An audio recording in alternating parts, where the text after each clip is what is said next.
Assalamualaikum warahmatullahi wabarakatuh. Perkenalkan, nama saya Deborah Balawaja dari Fakultas Keguruan dan Ilmu Pendidikan, Program Studi Pendidikan Guru Sekolah Dasar. Nah, di video kali ini saya akan membahas tentang integrasi kearifan lokal dan tantangan global dalam dunia pendidikan.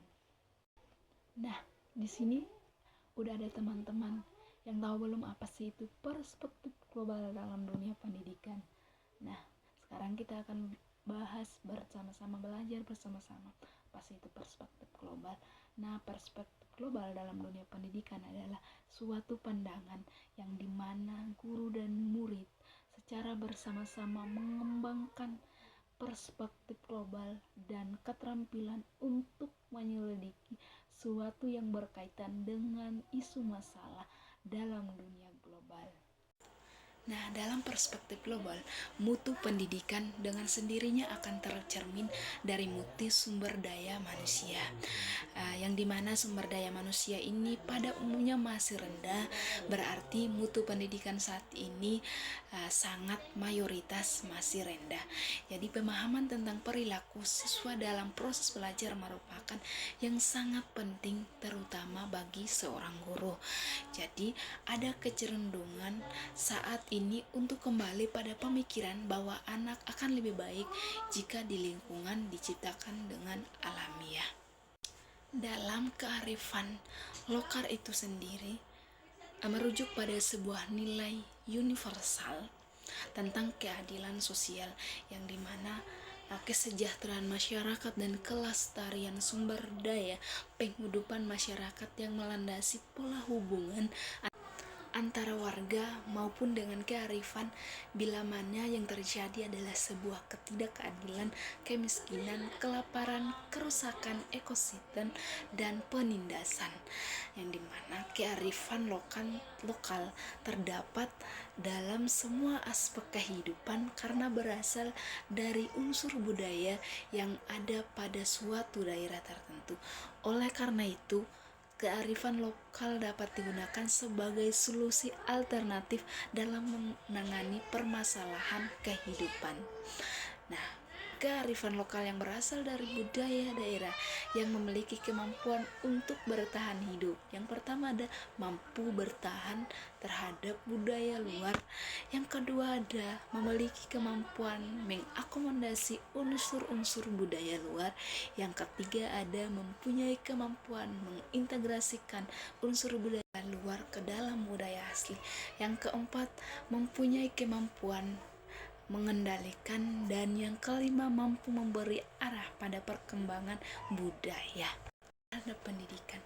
Ilmu pendidikan berkembang dengan pesat yang disertai dengan kemajuan teknologi digital berdampak besar terhadap segala bidang termasuk dalam pendidikan. Dampak kemajuan teknologi digital yang semakin pesat tersebut juga berpengaruh terhadap pendidikan dan pembelajaran yang cepat karena kemunculan teknologi digital dan jaringan global.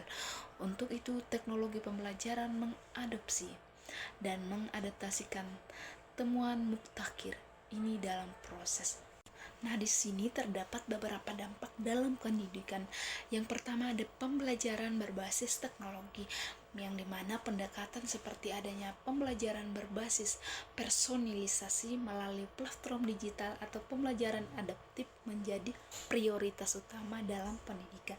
Yang kedua ada interdisiplin, yang dimana kurikulum perlu dirancang untuk bisa mengintegrasikan ilmu pengetahuan, teknologi, seni, dan humaniora agar siswa dapat menyelesaikan masalah kompleks. Yang ketiga ada pendidikan sebagai fasilitator. Jadi ada peran guru bergeser pada pengajar tradisional menjadi fasilitator yang mendukung pada pembelajaran mandiri siswa. Selanjutnya ada tujuan pendidikan. Jadi, menurut Topes menjelaskan bahwa pendidikan global memiliki 3 tujuan. Yang pertama ada pendidikan global memberikan pengalaman yang mengurangi rasa kedaerahan dan kesukuan. Jadi tujuannya ini dapat dicapai bahwa melalui mengajarkan bahan dan menggunakan menggunakan metode yang memberikan relativisme budaya. Yang kedua ada pendidikan global, memberikan pengalaman yang mempersiapkan siswa untuk mendekatkan diri dengan keragaman global. Jadi kegunaannya ini dari tujuan ini adalah untuk mendiskusikan bahwa secara keseluruhan tentang relativisme budaya dan keutamaan etika ini sangat penting dalam dunia pendidikan. Yang ketiga ada perspektif global. Selanjutnya ada tantangan pendidikan yang dimana implementasi di era digital ini menjadi tantangan tersendiri bagi pendidikan multikultural, yang dimana ada beberapa tantangan dalam dunia pendidikan. Ada yang pertama itu kesenjangan digital atau digital divide, yang dimana era digital memunculkan kesenjangan akses terhadap teknologi dan sumber daya digital antara kelompok masyarakat yang berbeda. Jadi kesenjangan ini dapat terjadi karena perbedaan kondisi ekonomi, lokasi geografis, atau latar belakang budaya.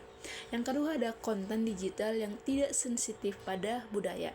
Banyak konten digital yang tersedia saat ini belum sepenuhnya mewakili keragaman budaya dan latar belakang siswa. Konten yang tidak sensitif budaya dapat menghambat upaya untuk menciptakan lingkungan belajar yang inklusif dan nyaman. Yang ketiga ada potensi bias dan destruktif dalam teknologi.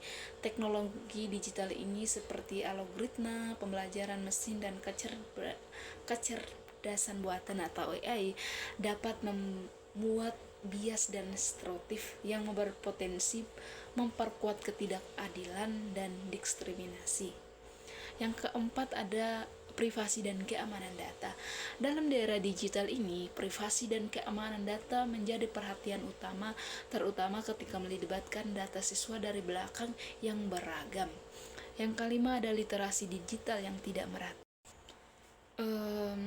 Yang terakhir ada kesimpulan dari materi yang saya jelaskan di atas. Ada kesimpulannya yang dimana pendidikan dalam perspektif global ini merupakan pendekatan yang sangat penting dalam menjawab tantangan zaman yang semakin kompleks, dinamis, dan saling terhubung antara bangsa. Jadi di dalam globalisasi telah menghapus banyak batasan geografis, sosial, dan budaya, sehingga menuntut dunia pendidikan untuk tidak lagi bersifat eksklusif dan lokal semata. Melalui pendidikan ini yang berwawasan global, peserta didik mau dipersiapkan untuk memahami keragaman budaya, berpikir secara kritis, serta memiliki kesadaran akan isu-isu kemanusiaan dan lingkungan yang melintasi batas negara, seperti perubahan iklim, kemiskinan, perdamaian dunia, dan keadilan sosial. Lebih dari itu, pendidikan global saat ini juga menumbuhkan kesadaran bahwa setiap individu adalah bagian dari komunitas dunia yang lebih besar. Peserta didik tidak hanya dipersiapkan untuk menjadi warga negara yang baik di tingkat nasional, tetapi juga warga negara dalam dunia yang aktif, yang mampu berkontribusi dalam mewujudkan dunia yang lebih damai, adil, dan berkelanjutan. Pendidikan dengan perspektif global mendorong integrasi antara pengetahuan global dan pemahaman internasional, sehingga menghasilkan generasi yang tidak hanya cerdas secara intelektual atau kemampuan, tetapi juga bijak dalam bertindak di tengah keberagaman dunia. Oleh karena itu, penting bagi sistem pendidikan di setiap negara, termasuk Indonesia, untuk mengadopsi dan mengintegrasikan pendekatan global dalam kebijakan, kurikulum, dan praktik secara pembelajarannya. Dengan demikian, pendidikan dapat menjadi sarana transportasi sosial yang tidak hanya mencerdaskan kehidupan bangsa, tetapi juga menjembatani perbedaan untuk menciptakan masa depan dunia yang lebih baik dan berkelanjutan bagi seluruh umat manusia. Ayo, untuk calon guru Indonesia, tumbuhkanlah harapan dan semangat belajar di hati setiap anak. Hanya itu yang saya bahas tentang paspor ini. Mohon maaf jika